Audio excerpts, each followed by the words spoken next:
কুত্তা খাওয়া বিস্কুট দাও তো। হ্যাঁ, কুত্তা খাওয়া বিস্কুট মানে? ওটা আবার কি বিস্কুট? আমার কাছে ওরকম ধরনের বিস্কুট কিছু নেই তো। হ্যাঁ গো, আছে গো কুত্তা খাওয়া বিস্কুট।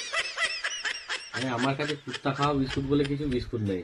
আমার কাছে পার্লেজি বিস্কুট পাবে, সুগার ফ্রি বিস্কুট পাবে, বিক্স ফার্ম টপ পাবে, গুগলি পাবে, ক্রিম বিস্কুট পাবে, হ্যাপি বিস্কুট পাবে, এইসব বিস্কুট হয়। কুত্তা খাওয়া বিস্কুটটা আবার কি বিস্কুট? ওরা তো আমি কোন জীবনে নাম শুনি না এরকম বিস্কুটের। আরে বাবা, তুমি বুঝতে পারছো না, আমার ছেলে যে প্রতিদিন এসে তোমার কাছে সকালে যেই বিস্কুটটা 5 টাকা দামে নিয়ে যায়, ওটা কি বিস্কুট? ওইটা বার করো। দাঁড়াও দাঁড়াও, দেখাচ্ছি তোমাকে আমি। এই বিস্কুটটা, এই বিস্কুটটা। হ্যাঁ হ্যাঁ হ্যাঁ, এই বিস্কুটটাই, এইটাই কুত্তা খাওয়া বিস্কুট।